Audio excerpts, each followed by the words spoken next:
Remember to protect yourself when sharing others' content. I wish I could tell you that you can flat out recycle everybody's content without any legal problems. Of course, if I were to say that to you, I would be lying. I would be putting you in harm's way. Don't do that. If you're going to be curating tried and proven viral content, you have to protect yourself legally. How do you do this? The power of CTTO. What does CTTO stand for? It stands for credit to the owner. When you post this, you are saying to the world that you don't own the content and that you are attributing ownership to the person who actually owns the content. Now, understand that when people post CTTO, they don't just do it in passing.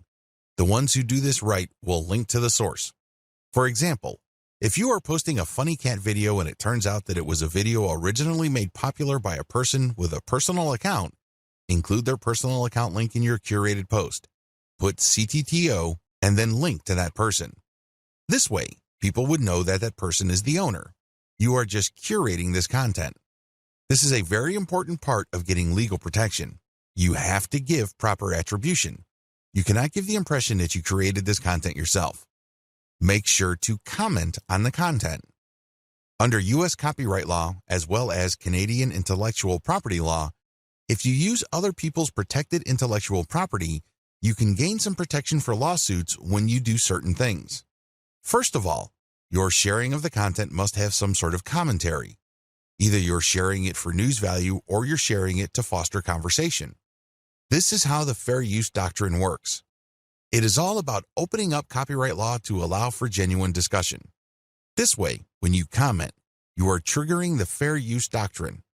Now, I'm not saying that your comment should be very short and shallow. That's probably not going to protect you. If you are going to be curating other people's viral content, your comment must be content in and of itself. It must be that useful. It must have some sort of impact, and it almost must add value to the content that you are curating. You can't just say, check this out, or haha, funny. That's not going to work. Use this tremendous opportunity to talk about your niche. Use this opportunity to highlight your expertise and level of authority in your niche. This way, you can kill two birds with one stone. On the one hand, you qualify the curated content under the fair use doctrine. This makes it harder for the owner of the content to sue you for copyright infringement. Remember, under international intellectual property law, the only person who has a right to copy and distribute the copies of his or her original work is the content creator. Alternatively, that person may assign those rights to another person. Those are the only people who have legal rights under copyright law. The fair use doctrine makes certain exceptions in certain contexts regarding that protection. This way, you can freely share somebody's content, provided that you are adding commentary, adding value, or you are positioning it to foster discussion. It is also important to make sure that the content that you are sharing is not the whole content. For example, you are probably going to run into trouble if you share a complete movie that somebody else produces. But if you're going to share snippets of the video or screenshots like the stuff that you see on BuzzFeed, you probably will be okay. You have to look at how much of the content you are quoting or sampling. If you use the whole content, then you may be in trouble. It is also important that you link to the source. This way, they benefit from your curation. This creates a win-win situation. In most cases, third-party content producers really don't mind. In fact, they would love to encourage you. Why? The more you spread their content, the more traffic they get. The more you popularize their content, the stronger their brand becomes. You're doing them a big favor. Things get a little dicey when you're sharing snippets of popular movies or TV shows. That's when things can get a little touchy. Do yourself a big favor and make sure that there is commentary with the content that you are curating.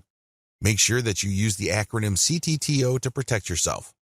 Also, if you get any kind of complaint or notification from the rights owner, pull the curated content down. It's not worth it. You don't want to blow all the cash that you have managed to build up creating your own distinct online brand because you don't want to let go of curated content. If you're doing this right, you should have a lot of curated materials anyway. You're not really losing much if the rights owner tells you to pull down a few posts on your social media accounts. When you get such notifications, make sure you act on them promptly. Don't sit on them. Don't blow them off. You're just going to make things harder on yourself if they decide to sue you. Make no mistake, intellectual property right law is no joke. There are fines that you can face, and you might even get jail time. It can get that bad. So do yourself a big favor and make sure you protect yourself adequately when sharing other people's content. Now, please understand that what makes this really murky is the fact that when content goes viral on the internet, it usually changes hands so many times. In fact, this may have happened so much that you really don't know who the real owner is. You really don't know who created that content in the first place. Do yourself a big favor and make sure that you follow the rules above and you are very responsive to take down notices or notifications. How to share viral content on Facebook. Now that you have a good understanding of your grand strategy for sharing viral content and leveraging content curation to build up your social media and blog following, here is a specific video on viral content marketing on Facebook. Post viral content first on your Facebook page. The first thing that you need to do is to post the curated content on your Facebook page. This is the first place you're going to post your material. You then take the link of that created post and republish to other parts of Facebook as well as Twitter and other social media platforms using tools like Hootsuite. This handy tool enables you to upload a massive amount of content to your social media accounts and space out the publication of that content. You can also play around with the hashtags, comments, and titles. The great thing about Hootsuite is you don't have to babysit your social media accounts. You tell it when it should publish. You just need to designate the time and set the software and pretty much forget it. Once you have uploaded all your content, you can pretty much just sit back and let Hootsuite do its thing.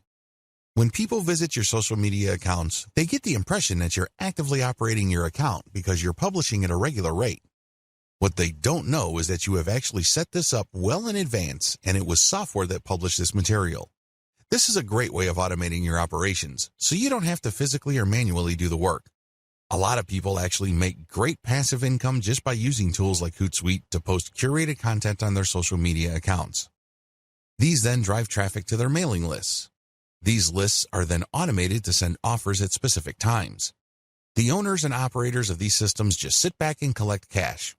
I know, sounds pretty awesome, but you have to have a system as well as a clear plan in order to pull this off. When to republish. If you did your homework correctly, you should have a large collection of viral content in your niche. This stuff is tried and proven. These materials are known to attract a tremendous amount of eyeballs in your niche. The problem is, you don't want to keep republishing the same content over and over. For example, if you have 300 links and you have set up Hootsuite to tweet out your materials at a rate of 6 times a day, this means that after 50 days, your list will get republished again. You may want to tweet more frequently, like 12 times a day, and this would cut down your republish date to 25 days. Can you see the problem here? You're probably going to lose followers if it becomes obvious to them that you're just recycling the same content over and over.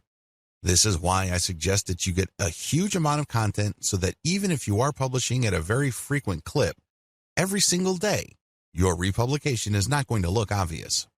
Why republish anyway? You can do things the hard way and get just a massive list of content and set up your system so that you'll never publish the same content more than once. You're more than welcome to do that. It takes a lot of work, time, and effort. A lot of people don't do things that way. Instead, they would rather republish. As long as you have enough materials to recycle, you should be fine. If you're going to be republishing once every 2 months, that should be safe. Still, why should you republish?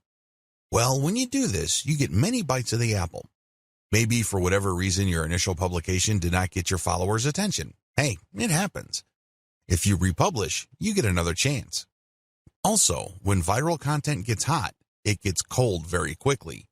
But this doesn't necessarily mean that people who are originally interested in it have completely lost all interest. When you republish at a later date, you might awaken interest.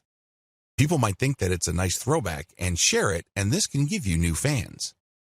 Regardless, if enough time has passed since you originally published the curated content, you give your fans the impression that they are seeing new content. This is always a good thing. Always include a link to your conversion page with your curated viral content. Every time you publish curated viral content, you should link to the source, you should give proper attribution, but you should also link to your conversion page. This is your mailing list. If you can't do that, then Facebook will publish your curated content as something published by your Facebook page. This might be good enough. If you are sharing the direct post on your Facebook page to related Facebook groups or other pages, People might click to like your page and possibly get your updates. Post your Facebook page's URLs on niche-related Facebook groups. Now that you have published a lot of content on your Facebook page, take the URLs of those posts and share them on Facebook groups in the same niche. Now, please understand that you cannot do this on day one. You can't just join a group and all of a sudden start dropping links. You're going to look like a spammer. People are not going to like what you're doing. You probably will get banned sooner rather than later. I suggest that you don't even try to do that. Instead, join these niche-related Facebook groups and engage with group members. Ask a lot of questions. Tell them what you know and otherwise carry yourself like a respected member of the community. Remember, these Facebook groups are nothing but online message boards. They are like little online communities. When you join these places, conduct yourself like a responsible community member. Add value to the conversations through your posts. This is how you establish credibility. Once you have established credibility and authority, you would then be able to share some of your content in addition to the direct third-party links that you're sharing. You should do that to cover your tracks. You don't want to be obvious about this. You don't want to be the account that is so transparent. People can easily see that you are just promoting your Facebook page. People don't like that. It's only a matter of time before they ban you. If you're going to be dropping links, a small percentage of that should be your Facebook page, but the vast majority should be high-quality content. It really fosters discussion. That's how you build credibility and how you are given more permission to keep posting your own stuff. You have to earn this by becoming credible first. Facebook Viral Content Strategy. If I haven't been obvious yet, let me spell it out. For Facebook, your viral content strategy should first involve posting your curated viral content on your Facebook page. Next, you share that content on niche-related groups. This will then drive likes to your Facebook page. You want Facebook users to find themselves on your page. By giving them enough information, some of them might like the page, and this means that whenever you publish an update, a certain percentage of your page fans might see your content. This can then lead to those people seeing your conversion page links and finding themselves on your blog or your squeeze page. Next, auto-publish content on your Facebook page to maximize eyeballs on your conversion page. In other words, keep posting on a regular basis to your Facebook page. Don't feel guilty about this. Please understand that only a tiny minority of your Facebook fans will get to see your updates. The vast majority of people who have liked your page will not see your updates unless they choose the option See First when they first like your page. But generally speaking, only a small percentage of your page fans will see your updates, so it helps to publish on a regular basis and to publish a lot. As long as the quality is there and as long as the quality is high enough to drive engagement, you should not suffer from this. However, if you just publish stuff that has absolutely no engagement, Facebook might actually penalize you. If you think very few of your fans are seeing your content now, wait until Facebook punishes you for low engagement. Even fewer of your fans will see your content after the penalty. Next, get clicks on your conversion page. This is how you get list members. Finally, you auto-publish your email updates and you get conversions passively. That's how you play the game. You basically just send out email updates to your mailing list on an automated basis.